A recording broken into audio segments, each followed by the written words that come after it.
ប្តីប្រពន្ធគុំយករូបតាមពេះនេះឃ្លានិយាយចឹងអត់ត្រូវនិយាយចឹងបងចឹង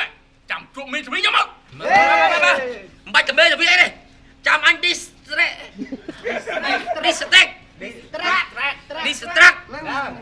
ចាំអញ distract តបគាត់វិញឲ្យគាត់ជួយជាមួយ DJ សំឡងអើយបងរត់ជុំនេះបងអើយបង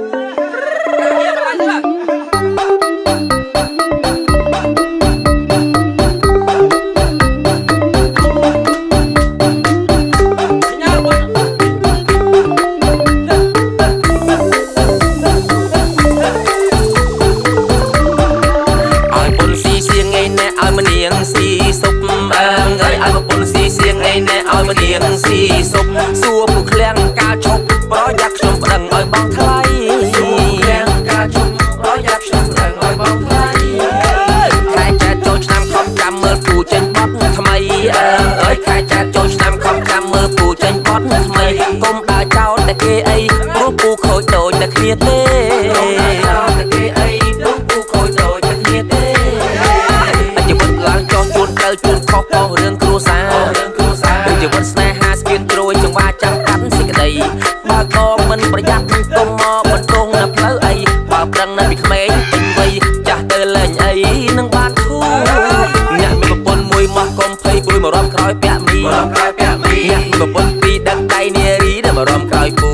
ស្នេហ៍ដោយសារលុយជាប់លាប់គ្នាមិនបានយូរអាណិតនៅតែអ្នកអត់ពូតស៊ូតាមដានដាច់យុគណាមកនឹងចង់ទៅរួមទៅសង្ក្រានសាលាឬក៏ទៅរំនៅស្រុកហើ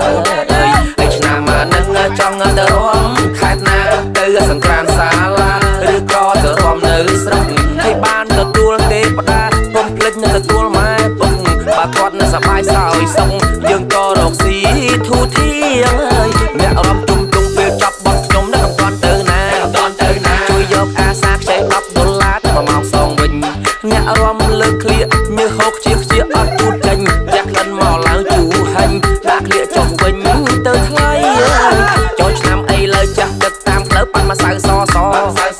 ឃើញកូនគេល្អលូកគោះគល់ក៏អោបថាប់ជ្រុលដៃប្រយ័ត្ននឹងតែឪគេប្តឹងហើយនឹងបងគេមកវាយជួយបបនចូលឆ្នាំថ្មីសូមសុខសេរី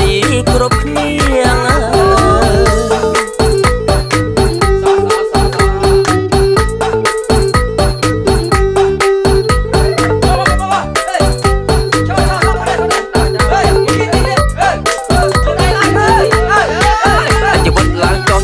ជួនខុសផងរឿងគ្រួសារជីវិតស្នេហាស្ពានជ្រោយចង្វាចាំកាន់សេចក្តីបើកងមិនប្រយ័ត្នគុំមកបន្ទងនៅផ្លូវអីបើប្រឹងនៅពីក្មេងពេញវ័យចាស់ទៅលេងអីនឹងបានធូរអ្នកមានប្រពន្ធមួយមកកុំភ័យព្រួយមករំក្រោយពាក់មីអ្នកមានប្រពន្ធពីរដឹកដៃនារីដែលមករំក្រោយពូស្នេហ៍ដោយសារលុយជាប់លាប់គ្នាមិនបានយូរអាណិតនៅតែអ្នកអត់ពូតស៊ូតាមដានដាច់យុគណាមកនឹងចង់ទៅរួមខេត្តណាទៅសង្ក្រានសាលាឬក៏ទៅរួមនៅស្រុកហើយឆ្នាំមកនឹងចង់ទៅរួមខេត្តណាទៅសង្ក្រានសាលាឬក៏ទៅរួមនៅស្រុកហើយបានទទួលទេវតាកុំភ្លេចនឹងទទួលម៉ែពុកបើគាត់នៅសប្បាយសោយសុខយើងក៏រកស៊ីធូរធាងហើយអ្នករំជុំពេលចាប់បត់ខ្ញុំនៅកំតាន់ទៅណាជួយយកអាសាខ្ចី$10ទៅមកសងវិញអ្នករំលើកឃ្លៀកញើសហូបជាអត់ទូតចេញចាក់ក្លិនមកឡើងជូរហិញដាក់ឃ្លៀកចុះវិញទៅថ្លៃចូលឆ្នាំអីលើចាស់ទឹកតាមផ្លូវប៉ាន់មកសៅសឃើញកូនគេល្អលូកគោះគល់ក៏អោបថាប់ជ្រុលដៃប្រយ័ត្ននឹងតែឪគេប្តឹងហើយនឹងបងគេមកវាយជួយបបនចូលឆ្នាំថ្មីសូមសុខសេរីគ្រប់គ្នា